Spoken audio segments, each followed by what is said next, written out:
Welcome to She Thinks, a podcast where you're allowed to think for yourself. I'm your host, Beverly Hallberg, and on today's episode, Nora Zimmett, Executive VP of the Weather Channel, joins us to talk about her career. She'll discuss how she rose in the ranks in a male-dominated industry and the lessons learned along the way. Last, she'll give us some tips on hurricane preparedness as we are on the brink of hurricane season. But before we bring Nora on, IWF does know that many Americans are facing unprecedented challenges due to COVID-19, and that it's more important than ever to show what America is made of. IWF is highlighting American ideals of ingenuity, generosity, and kindness, from everyday Americans donating blood to companies providing free food and housing. It's a beautiful reminder that we're in this together. Visit IWF.org or check us out on Facebook and Twitter and follow our campaign using hashtag #InThisTogether. That is hashtag #InThisTogether to learn more about the campaign. Now to Nora. Nora Zimmett serves as Chief Content Officer and Executive Vice President for the Weather Channel Television Network. She's responsible for the overall editorial direction of the network and helped lead the channel to its first ever news and documentary Emmy Award in 2019. Nora, it's a pleasure to have you on today. Thank you for having me, Beverly. Pleasure. And hopefully there won't be any weather disruptions and we can go straight through this podcast because I know you'll have to jump off if there is anything that pops up. But I really find your career fascinating. So I work in media. So anytime I can talk to other females who've been working in this industry, I'm interested about how they got into it. So can you take us back? I know you've worked for CNN, for Fox, for Bloomberg. You're now at the Weather Channel, as we mentioned. But how did you decide to get into this industry? Well, first of all, thank you again for having me on. I think how I got into this industry was a little different from many of my peers. I was not on the college newspaper. I did not, run around as a toddler holding a microphone. Truth be told, when I got out of college, I thought I wanted to get into theater and film and, soon decided that that was not for me. It was actually a lot of waiting around for phone calls and, auditions, and I just got super bored. I had known people in the business. I had done some internships in media, and I was very, very interested in the idea of producing. I didn't at first understand what it meant, but I liked the idea of digging behind the scenes and interviewing people and traveling, and all of that sounded sort of romantic and sexy to me. And, I was a 24-year-old kid, as I would call myself today, probably being not 24 anymore. At the time, I had a family friend who worked at Fox News Channel, and they had their Los Angeles bureau not far from where I lived. I was living in LA at the time, and I was a very cocky 24-year-old, and sort of marched up to their door and handed my resume, which didn't have a stitch of media experience on it, except for like one internship, and said, "I really think you need to hire me." And they very understandably laughed in my face and pointed to a stack of resumes that was, I am not exaggerating, Beverly, when I say it was at least a foot high, and said, "All of these people in this stack have media experience and want to come live in sunny California and work for us. Why would we hire you over them?" And I said something that, I'm embarrassed. I cringe now to say it, but I said something along the lines of, "Because I'm smarter than all of them." It was so awful. Like, I am shuddering thinking about it. But I was just, kind of cocky enough and also desperate enough to break into the industry to say something like that. And I'm not sure if because they thought I was sort of a novelty that I had the guts to say something like that, or they wanted to get rid of me because I just would not stop calling them. But ultimately, they gave me a chance to do some freelance producing as just an associate producer, and they were shorthanded when it came time for the Gray Davis recall. This was back in early 2003. Gray Davis, governor of California, was getting recalled. Ultimately, Schwarzenegger was was elected in his place. Anyway, they were shorthanded, and I just worked around the clock. I said, I'm just going to, outwork everybody. And I did, and I worked really hard and ultimately got a staff position and kept moving up through the ranks and got promoted. And that's really how it began. And Fox was very, very, very good for me and to me. Gave me a ton of opportunities. I did not work on the opinion shows. I didn't work on the politics, but they really let me do news. And I had some great teachers. And, it's a very polarized business right now, but I will always be grateful to people like Ken LaCourte and John Brady and William LaJeunesse and other people who really gave me a shot there. Now, you talked about what you were embarrassed about. So being so brazen and bold as you told them that they needed to hire you because you were the smartest one. But it seemed to pay off. Your persistence in calling, being very confident in your abilities. Is that something that you do recommend specifically for women that they should do, is not just be confident, but be very bold in explaining what they do well and being very bold in their persistence of the job that they want? Yes, and I'm glad you brought that up. I think I would rather hear from a woman who was bold and persistent and knew their value in the workplace rather than someone who was playing it coy and sort of passive and just hoping you would notice them. I think the reason I'm embarrassed is because I didn't use a lot of nuance and I didn't use any sort of tact when I said what I said. I think looking back on it, there are ways that I could have presented myself that would have had the same effect and used different language. So, for example, like one thing I tell people, men and women, when they come in for an interview is be prepared. Whether it's CNN or the Weather Channel or ESPN, I'm hoping they will have watched a good 18 hours of the programming before they came in. That's what I did before I went into the Fox News interview. I mean, I watched so many hours and compared Fox to CNN and MSNBC that I was able to make fairly decent, parallels and separations among all the networks. So it looked like I cared enough to do the work. And, if someone comes into an interview at the Weather Channel and, I ask them what they think of the programming and they say something like, well, I haven't really watched much, then that just tells me that you're not that interested in wanting to be here. So I think you can show your persistence and your aggressiveness and how smart you are without necessarily, shouting from the rooftops. And that's where I think I would have done it differently. And it also shows passion. It shows that you care about this network, the programming they're aiming for. Maybe you can even bring something fresh to the table. Like you said, you were comparing different networks. So you had an idea of how they were always competing with other networks and, of course, wanting to have better ratings. Thing. Oh, I'm so sorry to interrupt you. That's the other thing I did. Again, it's all about the tone. But I think I gave the bureau chief a lecture on everything they were doing wrong. So, again, I always encourage and I even ask the question in interviews, what are we doing that you would change tomorrow? What would you bring to the table? What do you not like about us? I always ask that question. I think probably the way I did it and the sort of tone I used when I gave all of the feedback that I thought was just so brilliant at the time, I probably would have changed that messaging. But that's another thing. If you think everything we're doing as a network is fantastic, then why do I need you?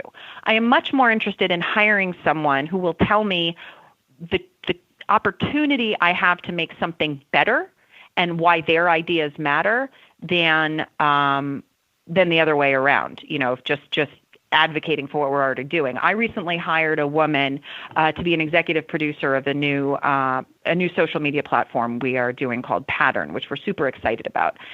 And not only did she come prepared with what she could do differently, but she brought a 20-page deck. And it was beautiful. And more than that, a lot of people brought decks. It was so thoughtful about things we hadn't done or thought about with the brand that, it immediately put her to the top of the class. So again, if you're coming to an interview and telling me that you just love the Weather Channel and you love everything about us and that's why you want to be a part of it, you're not adding anything. I would much more have a provocative interview about what we're doing wrong and how you can help fix that.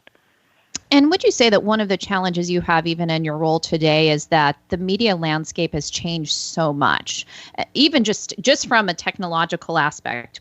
I remember when I was first learning how to edit, it was analog and not digital. So I went through that phase of reel to reel and cutting tape and all of that. And then you move to the digital format, but now it's the social media. It's the digital platforms. And so do you find too that, first of all, is it hard to keep up with the ever-changing landscape? And how important is it as you're hiring to find young people who are innovative and thinking out of the box? I think, first of all, you're absolutely right that you're always having to reinvent yourself and your team as technology develops.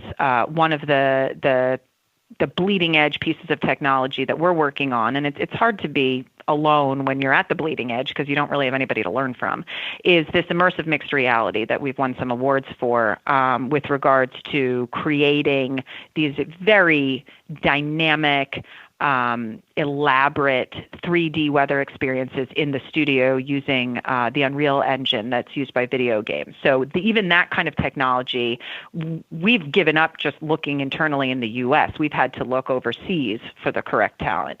But to your point about social media, yeah, I mean, it's been a challenge to find the right people because you're not really just looking for people who understand social media and social storytelling. You're looking for people with an incredibly strong work ethic, who care about science and weather, at least in our case, and also know how to be scrappy. When I was growing up in news, it was, first to the scene wins, right? Not necessarily literally to the scene, but you got to be first out the door. Well, now you have to be first out the door for television. You have to be first out the door to social media. You have to be first out the door on your website. And so it's not enough just to know your way around. You have to be aggressive and you have to be smart and you have to be able to work with others. We have a saying around here at the Weather Channel, no brilliant jerks. You might be the best in your class at doing what you do on any given platform, but if you're impossible to work with, we don't want you here. Our company is too tight-knit and there are too many foxholes that we work in, especially during storms like hurricanes, to have abrasiveness and cattiness here. So yeah, it's definitely important to have those skills, but I would rather train someone who's very smart to have those skills and to learn those qualities rather than just have someone out of the box who knows how to do that but has no social skills at all. And as you worked yourself up in the ranks, how did you find being a woman maybe created some unique challenges that men don't face? What tips would you give to women out there, specifically women who want to work in the media industry, especially during this time of Me Too and films that are out there talking about sexual harassment? I think a lot of women are fearful. So I think it's a really good question, Beverly. And I think it's something, I have a daughter and I think about it for her future. And I really hope that she doesn't face the same issues that our generation faced, but I think it's a little naive to assume that there won't be challenges. Some of the things that I really remember were challenges were being in the field. I spent a lot of my early career running all over the country and then actually running all over the world, embedded with military in South America and doing drug cartel runs with some of the Mexican police. And a lot of it was, during a lot of that, I was the only woman. And it can feel a little alienating, and you got to be careful. And I will definitely tell you, abroad, there are cultural norms overseas that are very, very, very different than they are in the U.S. And I really learned how to be very careful in the way I dressed. I never wore makeup. I was very fearful that my career would be impacted if I sent the wrong message to the wrong person. So I think from a standpoint of things that women have to deal with that men don't, I don't know that men take as much time in their appearance and wondering how they will come across physically in a boardroom or an interview or a lecture as women do. And I will tell you, often being the only woman early in my career in these rooms the only woman on a Black Hawk embedded with the military, I was very, very careful. And I think that often distracted from the work I was doing, because if you're spending even a portion of your brain power considering those kinds of landmines, literally and figuratively, then that's a portion you're taking away from your work. And I don't know that the men I worked with thought about it that way. And I know I do media coaching and help people think about media interviews, but also work with reporters who want to get into that field. And I'm often asked the question of just wardrobe, makeup, hair, and asking how they should present themselves. And the one thing I like to ask in response is, what do they want their brand to be? And do they want more 15 minutes of fame, or do they want longevity? That the staying power is not going to be focused on your looks. It's going to be focused on how good of a job that you do. And so I completely understand, especially as you're talking about these war zones, not wanting to wear any makeup. But would you say, is it from the professional standpoint, think of the United States and the newsrooms, it's about looking put together, but not looking sexy, and that there's kind of a balance between the two if you want to be taken seriously, especially if you want to move into executive type of roles? I think that's just reality. I think that there may be women who hear us talk about this and sort of decry the conversation and say, well, you should be able to wear what you want. I don't necessarily disagree, but I think the reality is, as a woman in media and the executive ranks today, you are going to be taken seriously if you're not wearing all the low-cut blouses and see-through skirts. I think that's just the way it is. I don't know that that's different from any industry. I mean, obviously, I've never been in the, biomedical field or the educational field, but I think that the over-sexualization of women and their appearance has been something that has been ingrained in our culture since the beginning of time, yes, if you will. Yeah. And it's certainly not just an American phenomenon. And I think women are protecting themselves by having their appearance be less of a distraction. I mean, I am sort of cringing as I say it, but I would be dishonest if I said that wasn't a factor every day when I wake up in the morning. Making sure that I am dressing to be professional and, up to the times, but never to be provocative or shine attention on my appearance. And I think, there is a difference between that and just, trying to be provocative in the other way, saying, almost challenging people to try to make a comment on your appearance if you have, I don't know, unwashed hair and you're wearing jeans and a torn T-shirt. Like that's not the solution either. The solution is to just take appearance out of it so that people are just focused on your contributions as a leader and on what you can provide through your intellect and your problem solving. And I know, like you were saying, this is conversation, this part of the conversation isn't one that I love talking about, but is the reality that we are judged by how we look. And so I think that advice is really sound, like taking the image out of it so that people just see your work. I want to transition with the time that we have left to your work at the Weather Channel. I have a specific question that I'm very curious about, which is how do you make the determination of when a hurricane is too dangerous for your reporter to report on the scene? Like, is there a measure of, okay, this is too dangerous, we have to pull them out? Because we always see them, wind almost blowing them over. How do you make those safety decisions? Yeah, you know what? I am so happy that you asked that, Beverly. We had an example of that. And I think the short answer is it's a case-by-case basis, and it really depends where the storm is versus where our crews are and how dangerous the winds are, or the surge, the storm surge. But I will tell you, in the last couple of years, we had that example. We were in the panhandle of Florida when Hurricane Michael was coming, and the storm, a few hours before landfall, took a turn, and we found that one of our crews was going to basically be intercepting a Category 4. It was incredibly dangerous, and we knew we would be in the, quote, right spot, right, for the worst of it. But we had to make a decision, and I got on the phone with the reporter and the crew, and it was Stephanie Abrams, who's unbelievably experienced. And just to be clear, it was a Category 4 at the time. It ultimately got rated a Category 5. So, I mean, you don't survive a Category 5 if you're directly in it. But she said, I got to be honest, I'm nervous, and she's as brave as they come. And I said, get out of there. There is no storm in the world that is worth your life. And we got her out, and we got the whole team out. And sure enough, where they were standing was absolutely decimated on Mexico Beach.